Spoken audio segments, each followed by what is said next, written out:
Good morning and welcome to Perspective on Politics. My name is Dr. Sean Williams. I am the lead professor of political science and the director of the Kentucky Heartland Institute of Public Policy here at Campbellsville University, and welcome to our broadcast. Thank you for joining us for another one of our discussions on contemporary politics of historical relevance. I am here with a group of our panelists, all returning veterans. From top to bottom on my screen, I have Mr. Jason Beasley. Mr. Beasley, welcome to the show. Appreciate it. Also joined by Alex Parker, who I believe you were here with us last week. Mr. Parker. Joining us also is Ms. Lydia Manley. Ms. Manley. And finally, last but not least, Malcolm Walker. How are you doing today, Mr. Walker? Good. How are you? I am doing surprisingly well for a person who has not had any caffeine. So today we're talking about this idea or the question of excellence in achievement, particularly at the state level. And our focus is to try to understand why Kentucky ranks the way that it does, and also, maybe more importantly, trying to figure out what Kentucky can do in order to improve. Now, as you're looking at a list of state indicators, there are some things the state of Kentucky does pretty well. You'll notice that when it comes to crime and corrections, it looks like we're relatively efficient at throwing people in jail. And for those of you who have never actually visited the state of Kentucky, Kentucky is actually a quite beautiful state, due in no small part to the fact that it has relatively low population density. But on most other indicators, most of the things that a business would look at or that a person might look at when considering where to relocate, the state of Kentucky actually performs rather poorly. 44th in healthcare, only 38th in terms of its education system, 39th in its overall economy, although recent tax changes have helped to lift it up a little bit on the opportunity scale. And probably the most important statistic, median household income for families in the state of Kentucky is a little less than $27,000, not much above the federal poverty rate and significantly lower than the national median income. And so the question that our panelists today have been tasked with is to try to figure out, first of all, why, and then also perhaps more importantly, what to do about it. So I just ran through a list of key indicators of success for the state of Kentucky. Are there any other indicators that you guys are interested in or concerned in that we also need to mention at the top of the broadcast?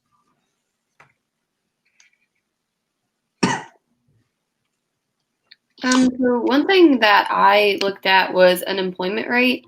It was really interesting to go through and see, not only what it was, but also just the factors in Kentucky rather than other states that play into that. So we just have a few, more specific reasons for it that I thought were interesting. Yeah, unemployment is certainly going to be a big one. One of the things that I've been told by several people in Kentucky is that Kentucky's unemployment rate, and as mainly you may be able to verify this or not, I haven't researched it myself, is that Kentucky's unemployment rate is in part because there are a lot of people who choose not to work. And this is actually part of the problem that we have. It's trying to attract businesses into a region where you have lots of able-bodied citizens who don't necessarily actually want to participate in the workforce. Is that an accurate statement, or is that just something that... Yeah, and I think you're right about the businesses. I mean, it is hard. And, it's, on paper, it looks like, oh, we have a lot of people that don't have jobs. But, in reality, and a lot of businesses that are looking at moving here will look at it and be like, okay, their rates are so low because of their lack of wanting to work or their drug abuse. And so it just makes us not as attractive to potential businesses. Any other indicators that you guys might have or have brought up? Now, one of the things, and for those of you who are watching this broadcast either live or streaming on YouTube, I am not actually a Kentucky native. I moved to Kentucky about a decade ago. And so I'm still learning some of the ins and outs of Kentucky culture and the ways that it's a little bit different and unique, as lots of areas are. How would you guys, especially those of you who are from here, but how would you describe Kentucky culture for people not from the state?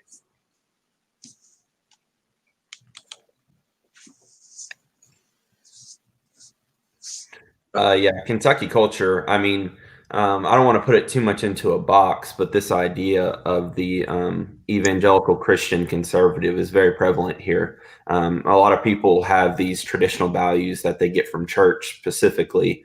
And, you know, family is high on the scale of importance, working hard, things like that, that, you know, we think of as qualities for life, but Southern qualities in particular. And people's faith really drive what they think and what they do. And you know, surprisingly, Kentucky was once considered a pretty blue state. You know, it went back and forth a little bit on whether we had a Democrat or a Republican in a lot of offices. We had a Democratic governor for many years, and then we went to a Republican, and then now we're back to a Democrat. But besides the governorship, I mean, we're pretty much solidly red now. We were the first state that was called for Trump. And so it definitely is that typical, you know, new Republican Party where the evangelicals rule. And that's very prevalent here in Kentucky, too. There was a joke that I saw on social media. For those of you who are watching this at a later date, Andy Beshear, the Democratic governor of Kentucky, just announced a new round of coronavirus fighting restrictions on the state. And one of the jokes was that they set the minimum number of people allowed in a house at 8, because that's roughly the number of Democrats in the state Senate they would be able to get together at one time. It's a pretty strongly Republican state at this point. Not as strong as Oklahoma, but we're pretty close. So certainly evangelical Christianity, I think that's something that you do definitely have to understand about Kentucky culture. Anything else about Kentucky culture that's important, either ironically or in reality? Just to add something along with what Jason said about the kind of the traditional values. Our society is, when they hold those traditional values, they're more opposed to significant changes in society. Kind of tend to believe that the traditions in the past have established importance and something to live by that provides stability for our state. And not just, correct me if I'm wrong, not necessarily just religious and moral traditions, but something like the prevalence of horse racing in Kentucky as a cultural phenomenon. Would you consider that to be a traditional value, or is the bourbon industry or the horse racing industry, are these just simply economic engines and not actually part of the Kentucky culture? How cultural, how traditional are those?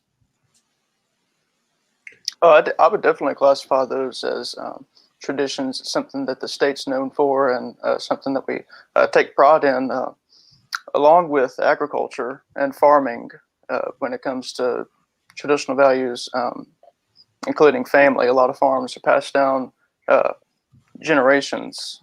So I would include that along with, the bourbon, horse racing with traditional values. I was speaking to a friend of mine the other day who had inherited a portion of his family farm, and he told his siblings that he was going to sell about 60 acres, and I think they've kicked him out of the family, mostly because it's the family farm. You can't sell part of the family farm.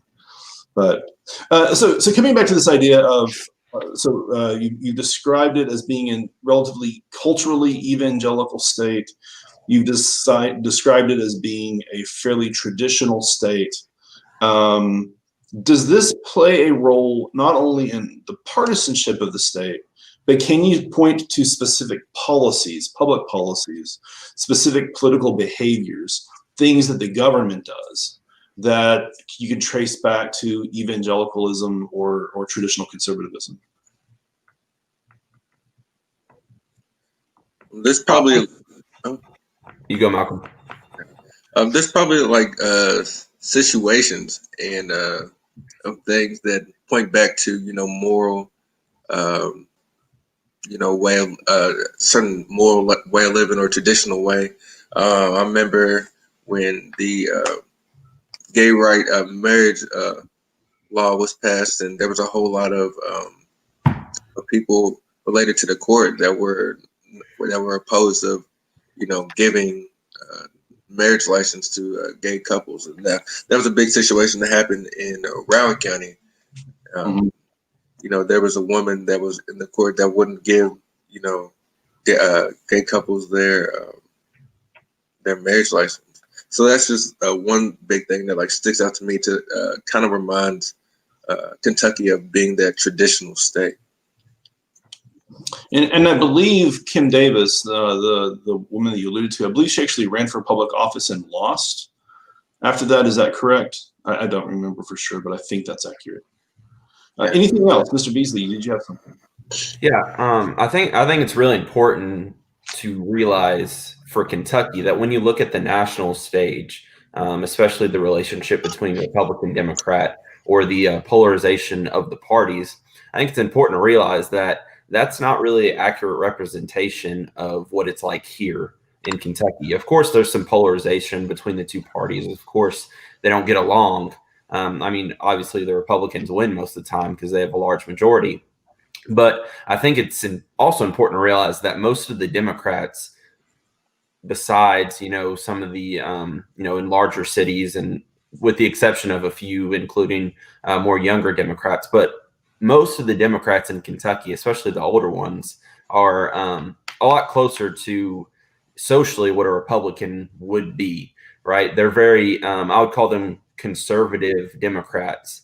And a lot of them just have this mindset, right? Kentucky people are very stubborn about what they want to do. And so they were raised Democrat in support of unions or, workers' right. They were seen as the working man's party. And a lot of them, stick to that, even though they really don't agree with what the national Democratic platform is or what any of the candidates really ran on. But they still have that mindset that the Democrats are the working men party. And so that's who they're going to vote, especially the older ones. And a lot of them are unfortunately dying off, but it's still, I think it's still really prevalent when you look at Kentucky versus the national culture. Yeah, I think the contrast is important. I have yet to see an election for a significant office that wasn't actually against Nancy Pelosi. I think that every statewide race, you're going to have at least one commercial that says, "Don't vote for the Democratic candidate because Nancy Pelosi will somehow run the state." Developing that contrast, I think that's a really good one as well. Now, geographically, and this will be the last cultural question, we'll move on. Would you consider Kentucky to be a culturally uniform state or a geographically uniform state? Does the geography of the state play into culture, or does the geography play into economic growth or development in any way? What's y'all's perspective of that? Yeah, I was actually thinking about this earlier. I think culturally it's really interesting because, we are considered by some people a southern state. We're considered in the middle by some or not by others. And, we're surrounded by a lot of different states because, you have Ohio, Illinois, Indiana, that are all pretty somewhat northern states. And then, of course, you have Tennessee, and you have the southern border that we touch. And I think when you take the cultures of kind of like both borders, it's almost a completely different state culturally in some ways. I've lived in the northern part of the state, and I've lived in the southern part of the state in my life. And it is interesting to see just the difference of culture, just, what a few hours can make. Do you guys feel that being so Mississippi has a river culture for part of the state because it borders along the Ohio River, has a mountain culture in part of the state, but it also doesn't have any coastline in any significant sense. Do you feel like its geographic location in that sense has shaped economic development, or is that reading too much into it? I think it's just by region. I guess like more of the regions that have things to do like industrial, I guess, would be like towards the center or top, and, things that would have to do with agriculture and things, as well as their shoreline base, would have to, like, it would just depend basically on region, and but based on how you would bring work and how the economy of those different regions would interact with each other. No, I think Malcolm's definitely, pretty spot on that. I think over time in shaping our economic and political culture, I think the fact that we are landlocked was a barrier in some ways, especially early when manufacturing and other things were such a big part of the economy. Excuse me. And so that definitely has an effect. And then, maybe in a positive sense, it has an effect on us too, because we have so much land that's good for farming, particularly tobacco or like soy. I think is a pretty big crop here, and so I think that definitely plays a factor into what happened and why we have the values and the economic status we do. But it's a negative because as we move away from manufacturing, as we move away from lower level farming and more commercial farming, it definitely hurts us in the long run. In addition to the coal industry. So you mentioned there, Mr. Beasley, a number of items, I guess, of economic change, or another number of areas. So you mentioned manufacturing. Manufacturing in Kentucky has certainly suffered. Any idea from any of you guys what the cause of the decrease in manufacturing in Kentucky has been? You also mentioned the transition between types of crops. Certainly tobacco was a major crop in Kentucky 30 years ago, although tobacco production has dropped significantly since the tobacco settlement that occurred has also changed. What are some others? As we were to go back to this list, and as we were to take a look at some of the various indicators, why, for example, would you think that the state of Kentucky has such a low performance on healthcare? Or why do you think that the state of Kentucky has been doing so poorly on something like education? What do you think are the drivers behind its relatively low rankings on most of these indicators? So one thing for healthcare that I think causes us to rank so low is that we do have a lot of small towns.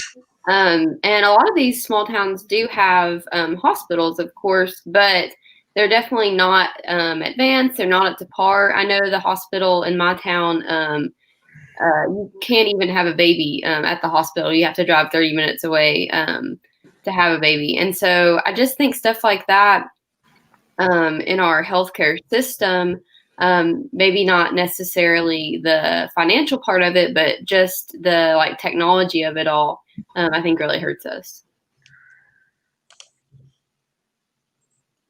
Yeah, as of education, and from my research, Kentucky ranks 32nd in high school education from preschool, K through 12. We rank 32nd, and the reason for that, I just think just from living here, after high school, everyone basically already has their jobs. Like, they've been trained in high school, they've been trained for where they're going to go into like a certain thing where they just need certification, whether it's just like some type of welding or plumbing or something of that sort. And for higher education, Kentucky ranks 43rd. 43rd. So I think things just come into just the outlook on things of it being, I don't really need the education because I'm gonna get paid. I'm just going to a factory or something like that. Back home, a big thing for us is 3M. So as soon as people graduate, they just go straight to 3M. And I guess it just it is dependent on what factories are close, as well as Toyota being close. As soon as people graduate, they go there and they go to certain trade schools and things of that nature. So I think that plays a big part of the education ranking for Kentucky.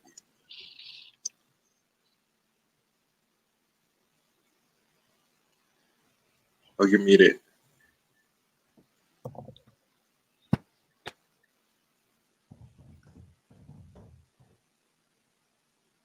Yeah. And try it again. One of the things that was true whenever I was first moving to the state, I believe that 10 or 15 years ago, the education system ranked a little bit lower than what it does right now. But you're absolutely right. One of the areas of improvement that the state of Kentucky has seen has been in K through 12 education. But certainly, it sounds like they have a lot more to do. Another area that I want to talk about for a second that might explain some of these indicators, I believe it was Ms. Manley that you had mentioned earlier, the problem of drug use in rural Kentucky. Is there a reason to believe that the opioid crisis has been a particular problem in Kentucky, or is this more of just a latent problem with drug use in the state?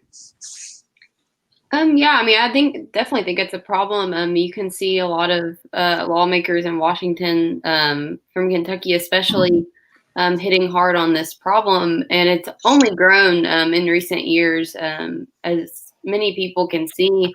And it's definitely affected, of course, unemployment, but a lot of other aspects in Kentucky that really just brings the rankings down. Yeah, I think I agree 100%. It's a problem. It's not just a casual thing. And I think there's a multitude of reasons for that. One being, not to blame it on doctors, but, prescribing these things, and then they get hooked, and it's cheaper to get heroin on the street rather than keep going back to the pharmacy for pills. But in my hometown of Richmond, particularly, it's a big problem. And one of the reasons for that is that we lie right on I-75, which is Detroit to Florida, maybe Miami. And so a lot of these traffic drugs are just passing right through, and they make a stop in a lot of places in Kentucky, particularly on I-75, which goes through many counties in the state. Yeah, I think it's the same thing for us. From being from Northern Kentucky, the Newport, Covington area, it's we get a lot. There's a lot of things, that comes from Cincinnati that comes down. It's right there on the border. So therefore, I think that's a big cause just for that area as to why, drugs are such a big, has a big effect on society. From what I was able to look up and see that Kentucky ranks fifth in overdoses per 100,000 people, which is average around 27.9, almost 28 people. And this statistic goes back to 2019, but I think it still holds a factor of the crisis that goes on here in Kentucky. We had also mentioned, I mentioned briefly earlier that we just received a new round of restrictions to deal with COVID-19 from our governor. Talk a little bit about, if y'all can, both broadly speaking, the healthcare system. Ms. Manley alluded to the problem with healthcare access, but also specifically the problem of COVID-19 and what it's revealed about the healthcare system. How do you feel the state has done in combating COVID-19?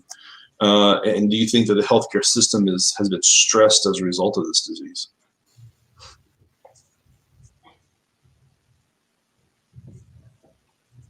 So I didn't do a lot of research into the healthcare aspect of it, but I mostly researched unemployment. And one thing that I found super interesting when it came to COVID is that Kentucky was number one of the states to bounce back from unemployment.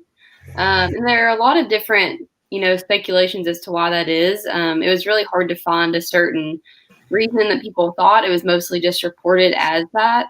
And I think that was probably about a couple months ago. So I think it'll be interesting with the new restrictions just to see how that fluctuates with unemployment, and if that'll hurt us in the long end, or if we'll continue to grow out of unemployment. That certainly is one of the debates about trade-offs, right? Like, do you shut everything down for a short period of time and take the economic hit all at once, or do you allow the kind of lingering effects of the pandemic to have a long, drawn-out drag on the economy, so that maybe you have more people have jobs, but not as many as you would have if you just shut everything down for a week or two?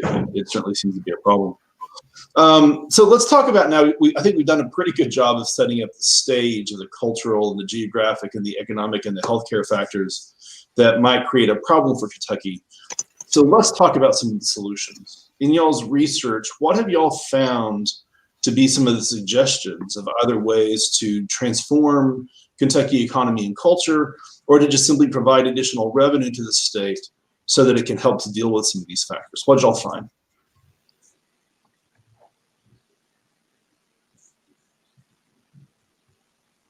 I'll go. Yeah, so in my paper, I decided to explore the ideas of more non-traditional or culturally,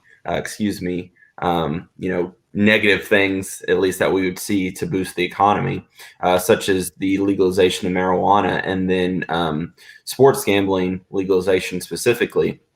And in a lot of these rankings, I saw Kentucky. So when you look at things that rank states economically, like 1 through 50, including DC, so 51, Kentucky is usually at the bottom, around 45 or so. So I decided to look at some states that were a lot higher. And one of those states is Colorado.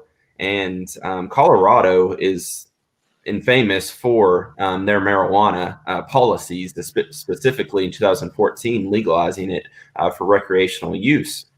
And 1 year after they legalized marijuana, and again, there's a couple other factors, but you have to, admit that this is a big deal about it. It went from 21st, they were ranked 21st economically, to second that next year.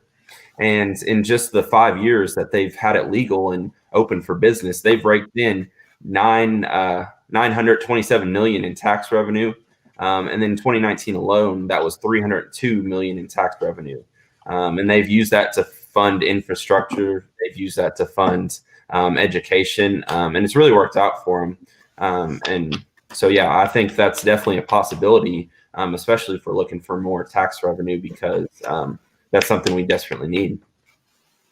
What do you think the prospects are of something like marijuana legalization in Kentucky?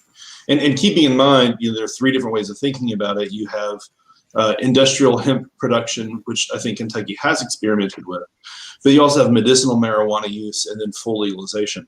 Do you guys think that this is something that could actually happen here, or will the traditional evangelical values of Kentucky prevent it, whereas it might be possible in other states?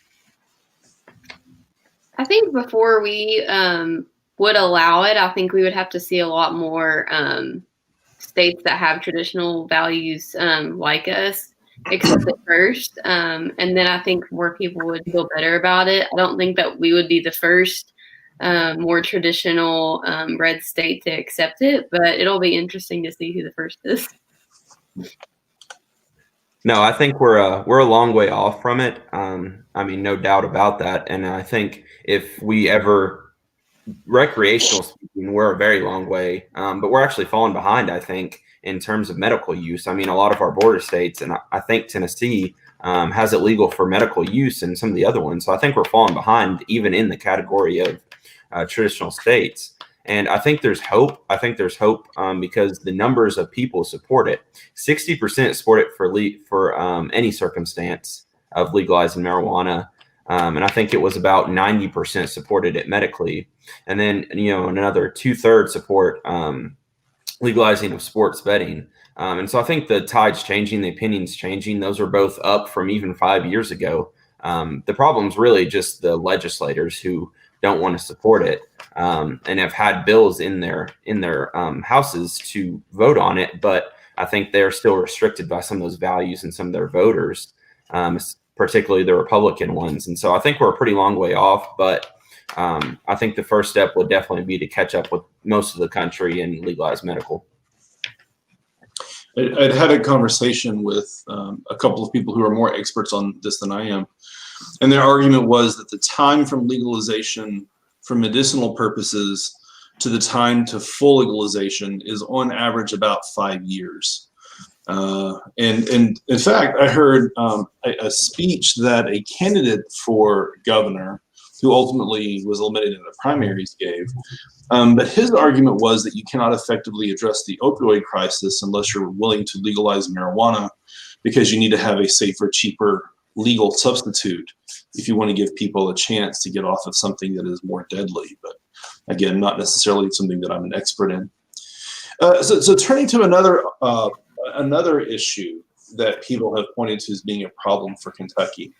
A number of people have looked at Kentucky's history with cultural division. And we mentioned gender and LGBTQ earlier, gay marriage, but also Kentucky's history with race and racial inequality. And I'm thinking specifically about recent events in Louisville surrounding the case of Breonna Taylor, and charges that were not and were brought by Kentucky's Attorney General Cameron. Do you feel like Kentucky has moved to a place where its positions on social justice issues like race and gender will allow it to move forward? Or do you feel like we still have some work to do and that's holding back economic growth and development? Where is the state on that? Yeah, I think that we're falling behind. You know, for me, it feels like that we have more work to do. I think the conservative aspect, or the division, well, actually just the division between the parties, you know, it's come back to you know, human rights being party based. You know, human rights should be taken into account of, you know, for both parties. And with the decision on, you know, Breonna Taylor coming from our Attorney General, you know, I think that kind of set us back in, you know, moving forward. You know, being around, like I said, being from you know, a region where a whole lot of things coming from the city, you know, there's still things such as discrimination between the police and things of that nature. But as a whole, you know, you could say that Kentucky has gotten better. But, you know, I think situations such as, you know, things like Breonna Taylor and other things from like George Floyd, and how we react as a people to, matters, as well as, you know, systematically, and how, you know, we would put laws in forward. You know, in Louisville, you're not allowed, there's no more no-knock warrants. So I think that's a good step for the future, but, you know, there's still more progress that needs to happen. Anyone else? How do you think we're doing in terms of social justice issues, especially around race and gender?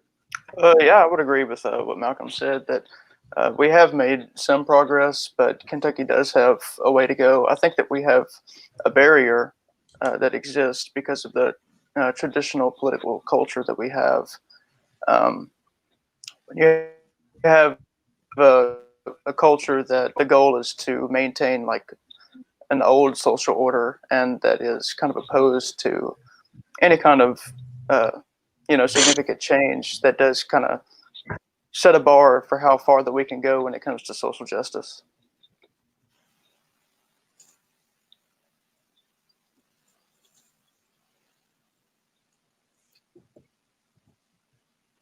So we're running a little bit low on time, but I do want to give each of you guys a chance to talk about, especially as the next generation of Kentucky leaders, where do you expect Kentucky to be 10 or 20 years from now? And you can answer this question either culturally, or if you're talking about it economically in terms of its system. What do you believe will be the biggest changes to Kentucky's culture and its relative rankings over the next 1 to 2 decades? And Mr. Beasley, I'll go ahead and start with you first. Yeah, I think, you know, despite what the indicators say, I think Kentucky is going in a good direction, at least in some categories. And one category that really sticks out to me is this idea of maintaining liberty in the state for each other. I think with COVID, you know, that's been a little bit of a setback, but I think in general, we've done well, such as, you know, things with gun rights and free speech rights. We're really well with that. And so I look forward to us continuing with that as a country that I feel moves away from these liberties and rights that we have. I think Kentucky is going to stay strong in that because, if nothing else, the people in the state are stubborn. So I don't think they're going to give that up very easily, and I look forward to that. I think stubborn is a very good word for it. Mr. Walker, how about you? Where do you think we'll be in 1 to 2 decades? To piggyback off of what my colleague said, I think Kentucky is making steps, to better their indicators, such as, for overdose, problems. There's been different things for, needle exchange programs and things of that nature. I can see it, moving up in things such as, on overdose, as well as, economically. I think big things need to happen, not necessarily, as for marijuana, legalization, but other things that can help boost our economy. And I think, putting an emphasis on education, higher education, going for colleges, will help Kentucky altogether. So, I mean, I think they would move up, but there would have to be, a little bit of move away from traditional, lifestyle. Mr. Parker, what are your thoughts? So in the future, I think that Kentucky is going to, we're going to see a decline in this traditionalistic culture that we have.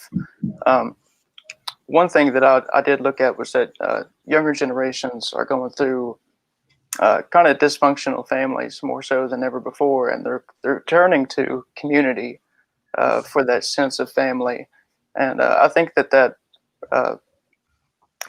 it wants them, it drives them to include, everybody, and to where like race is really not a problem with these people.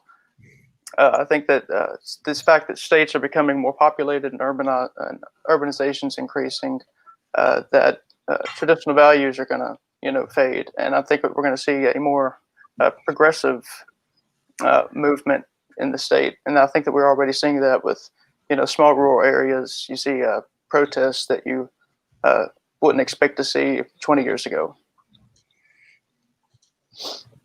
And Ms. Manley, it looks like you're going to get the final word.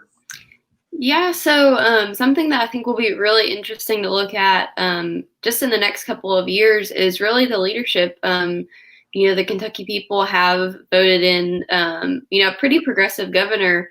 And so I think it will be interesting to watch to see if, number one, is he reelected? Is the COVID, restrictions and his stance on, is that going to hurt him or is it going to help him?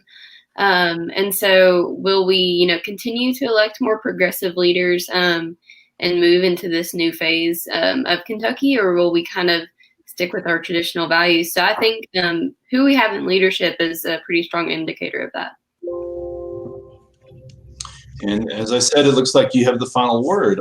I want to thank my panel of guests for once again joining us on this broadcast. And if you've been watching live, or if you end up catching this a little bit later, please check out some of the other videos in our series where we've been discussing some important issues of the day. And I also hope that you join in, not next Thursday, which is going to be Thanksgiving, but 2 weeks from today for our next conversation on Kentucky politics and issues of importance in the United States. Thank you and God bless.